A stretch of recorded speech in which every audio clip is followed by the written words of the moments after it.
Celebrai com júbilo todas as terras, servi ao Senhor com alegria e entrai diante dele com canto.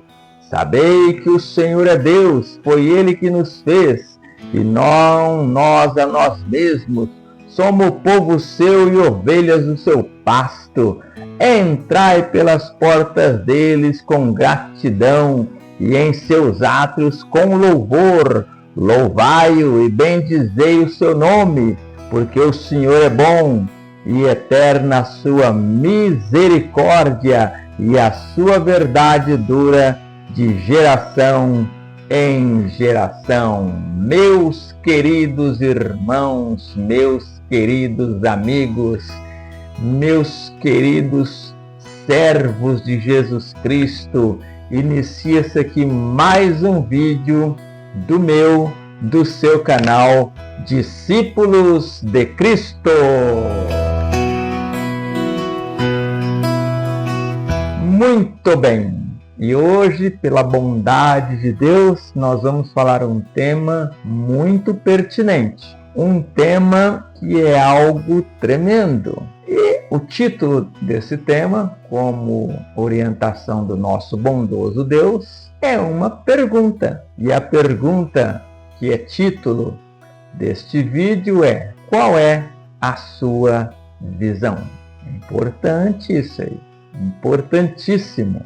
Para não ficar nas minhas palavras, o texto base encontra-se em Êxodo, no seu capítulo 32 e no versículo de número 1, que diz assim: Mas vendo o povo que Moisés tardava em descer do monte, ajuntou-se o povo a Arão e disseram-lhe: Levanta-te, faze-nos deuses que vão adiante de nós, porquanto a este Moisés, a este homem que nos tirou da terra do Egito, não sabemos o que lhe sucedeu. Então vamos contextualizar aqui o que estava acontecendo. Moisés sobe para o monte para orar, para jejuar e para buscar de Deus as leis para aquele povo que Moisés tinha tirado do Egito. Mas por pouquinho tempo que Moisés se demora, o povo ficam inquietos já. E aí começam a perguntar: Arão, cadê esse Moisés? Esse Moisés sumiu para esse monte aí, sumiu, cadê esse Moisés? Moisés é aquele que tirou eles do Egito, que eles passaram pelo Mar Vermelho em terra seca. É desse aí que eles estavam perguntando. Que falava diretamente com Deus. Como o povo tem facilidade de trocar as coisas espirituais pelas materiais. Não. Onde está esse Moisés? E Arão ficou ali, acuado, e tá. Vamos fazer o seguinte: faz um bezerro de ouro para nós. Nós estamos cheios de ouro mesmo, que nós trouxemos do Egito. Faz um bezerro de ouro por nós e nós vamos adorar esse bezerro. E foi o que fizeram. Foi exatamente o que fizeram. Foi um ato de rebeldia.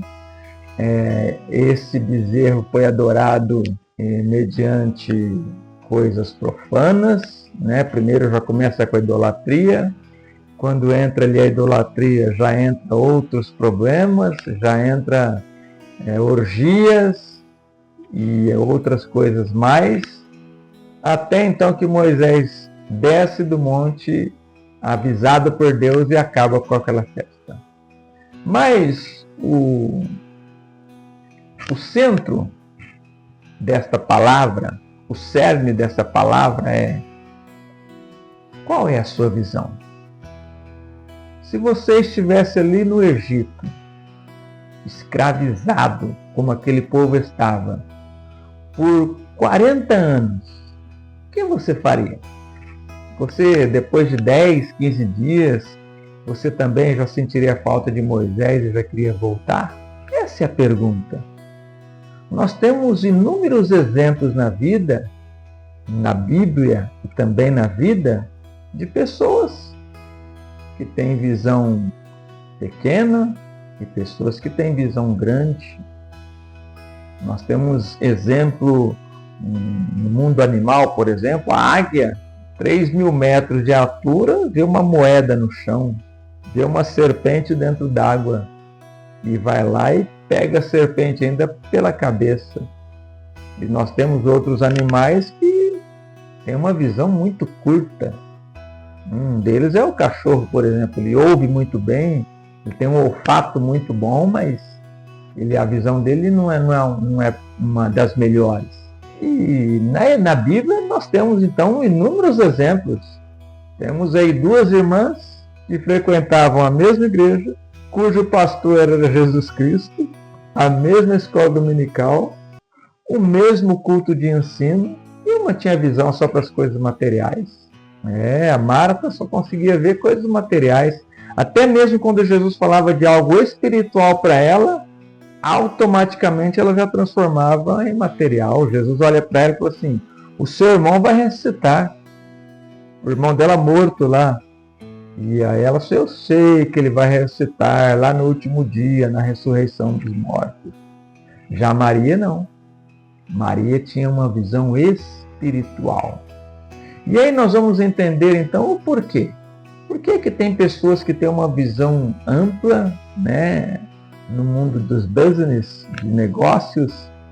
Nós vemos pessoas que têm visões aí tremendas e outras têm visões pequenas. Então nós vamos entender à luz das Escrituras, hoje, pela bondade de Deus, o que ocorre.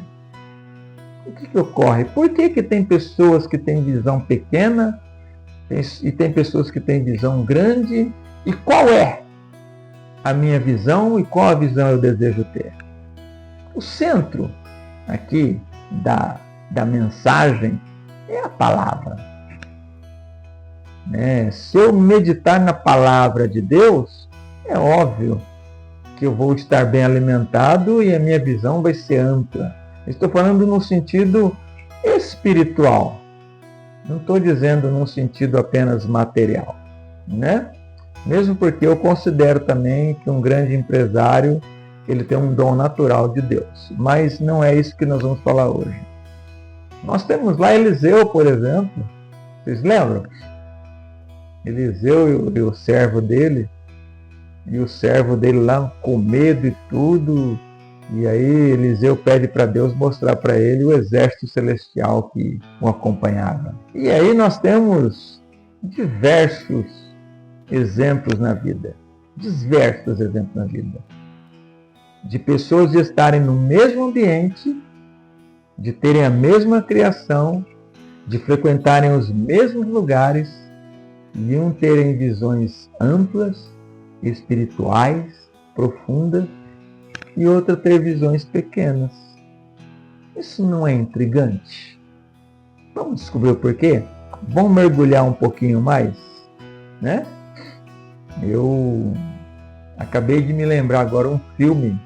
É uma história, uma ficção, mas o menino, um homem judeu com a sua família, ele vai para o campo de concentração e aí ele consegue dar uma ressignificação, uma nova visão para aquele menino ali, que era o filho dele, sobre aquele campo de concentração. É um filme muito bom até. É um pouco triste, mas é um filme bom para assistir. Nos traz muitas reflexões na nossa vida. Quando nós estamos, por exemplo, num julgamento humano, aqui, nós vamos ter ali 4 visões. 4 pessoas no mesmo ambiente vão contar a história de forma diferente. Nós vamos ter a vítima, que ela vai contar a história de uma forma. Nós vamos ter o algoz, que ele vai contar a mesma história de outra forma. Nós vamos ter o juiz, que vai ouvir a história dos dois e vai formar ali uma verdade. E nós temos o Rei dos Reis, que sonda e conhece os corações, e nele está a verdade. Então, queridos, nós temos que descobrir em Deus por que é que aquele povo não conseguia ver as grandezas de Deus, que a todo momento aconteciam com eles. Parece que para eles aquilo era algo normal, e não era. Aquilo chegou com Moisés, e o que eles conseguiam ver? Apenas um monte, e nada mais além do monte. Nada mais além daquilo, eles só conseguiam ver o monte, nada mais. Moisés lá em cima orando, jejuando, buscando a presença de Deus para abençoar aquele povo, e aquele povo só vê o monte. Visão míope, visão curta, né? E aí, o que eles resolvem fazer? Esse é o problema de quem tem visão curta. Ô Arão, cadê esse Moisés? Esse Moisés aí sumiu, Arão. Vamos fazer o seguinte, nós temos muito ouro, vamos fazer um bezerro de ouro, vamos fazer uma festa aqui, vamos copiar o mundo. Por quê? Por que eles queriam fazer o bezerro de ouro? Porque era uma prática normal das nações vizinhas, do que eles conheciam de mundo. Todos eles tinham seus ídolos. E aí eles falam, vamos fazer um bezerrinho aí de ouro, né? E aí eles começam ali queimar o seu ouro, e naquela tecnologia que eles tinham no momento, e aí eles fazem ali o seu bezerro. E trocam o Deus Santo, poderoso, para adorar uma imagem que eles mesmos criaram. Que capacidade tem o homem! Que imaginação! Que coisa tremenda, né? Ele faz um objeto, começa a adorar aquele objeto e está tudo certo. Nós sabemos que tem uma mente por trás disso tudo. Nós sabemos que tem uma mente por trás disso tudo, e não é uma mente humana. É uma mente satânica. Mas vamos ficar no campo aqui da visão por enquanto. E aí então, ao invés deles olharem para Canaã, a promessa que Deus tinha para eles, eles colocam a visão no bezerro de ouro. Posso fazer uma pergunta? Você tem algum bezerro de ouro na sua vida? Você tem algo na sua vida material que você dá mais valor do que o seu Deus? Você tem dificuldade de enxergar as bênçãos espirituais que Deus tem para você, junto com as espirituais e as materiais? Deus é bom. As suas promessas são infalíveis. Estamos recheados de promessas de Deus nas Escrituras. E aí? E aí eu te pergunto. Vou fazer mais outra perguntinha. Como você vai estar daqui 10 anos? Imagina aí. Passaram-se 10 anos. Espiritualmente, familiar, emocionalmente. Como você vai estar? Se vocês quiserem estar bem daqui 10 anos, se o Senhor Jesus não voltar, eu vou te dar uma dica. Graça e conhecimento. Bíblia e oração. E aí vamos lá, né? Nós temos aí outros inúmeros exemplos. Nós temos o cego de Jericó, que era cego de ambos os olhos. Conta a história geral que ele nem tinha o globo ocular e tinha uma visão tremenda. Tremenda. E Deus fez uma obra. O Senhor Jesus fez uma obra na vida dele. E aí? Né? Vamos lá. Vamos lá. Vamos aprofundar nessa palavra. É uma palavra de meditação, de reflexão. Nós pensarmos o que é que nós temos visto, né? Se a nossa visão é pequena ou se ela é grande. Qual é o tamanho da nossa visão? Será que não está na hora de nós trocarmos as lentes?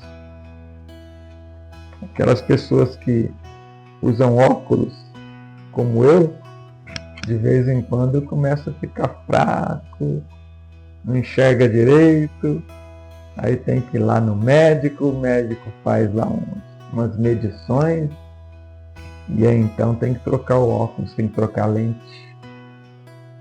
Às vezes chegou o momento de você trocar a lente da sua vida, meu irmão. Às vezes chegou esse momento. Às vezes já passou da hora de você trocar a lente da sua vida. Precisamos mudar.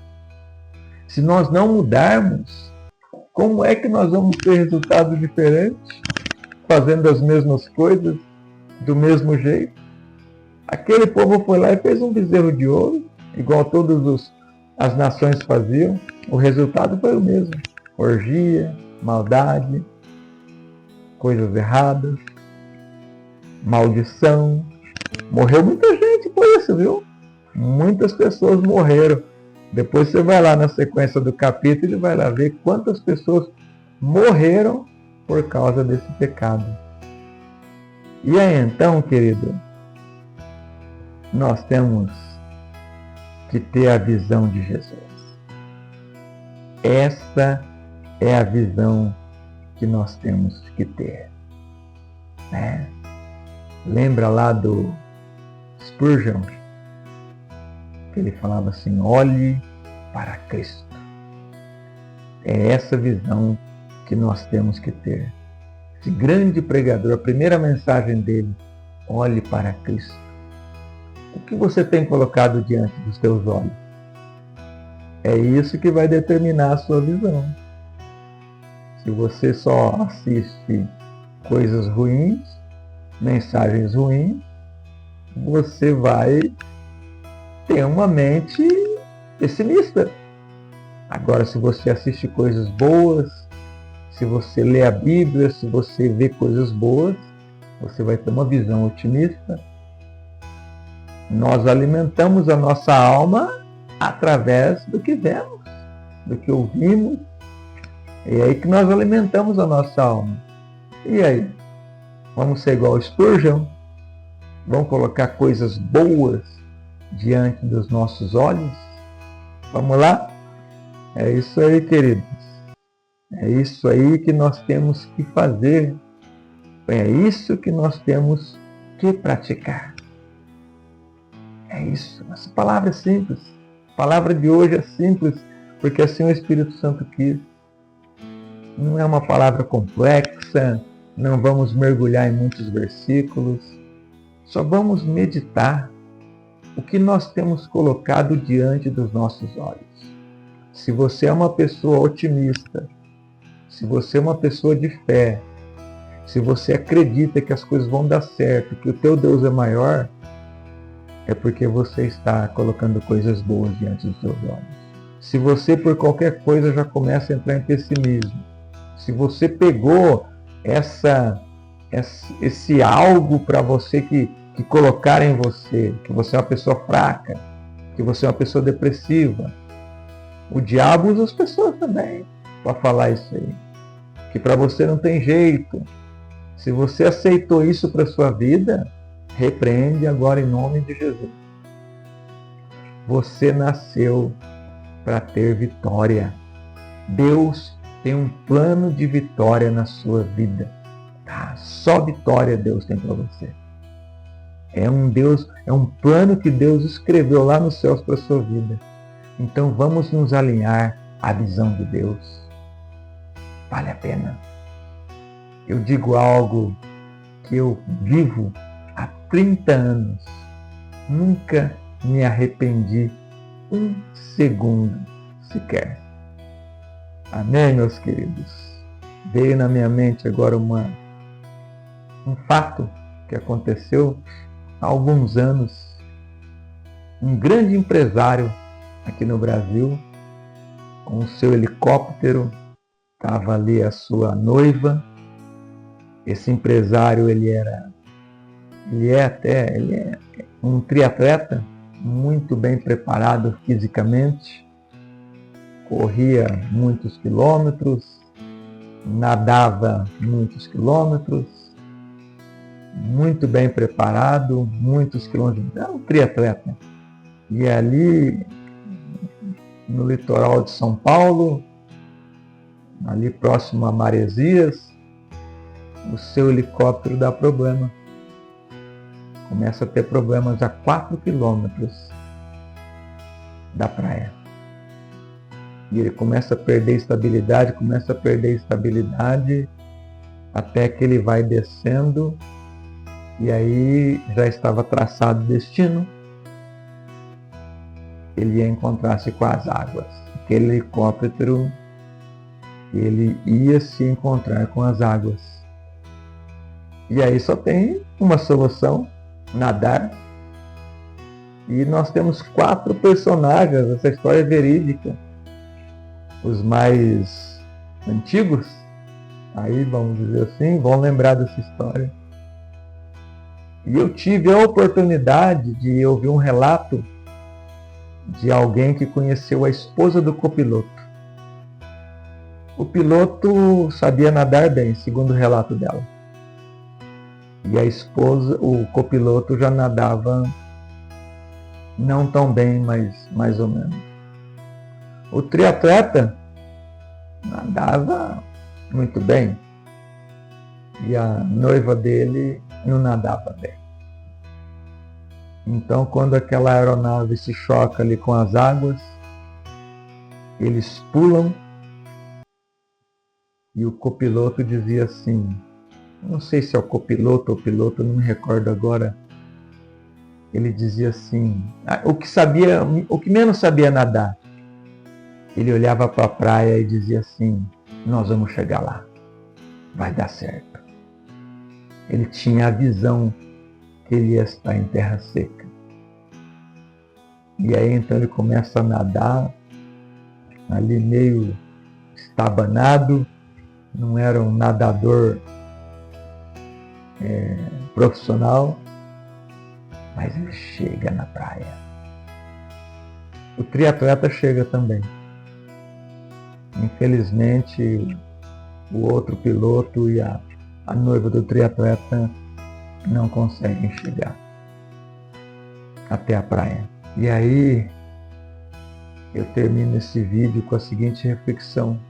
Às vezes nós estamos numa tempestade, em alto mar, e a gente vê a praia lá bem longe, e nós não achamos que nós somos capazes de atravessar aquelas ondas, de atravessar aqueles obstáculos e chegar em terra seca. Eu me lembro uma vez que eu tinha uma dívida. Eu passei por 3 grandes problemas financeiros na minha vida.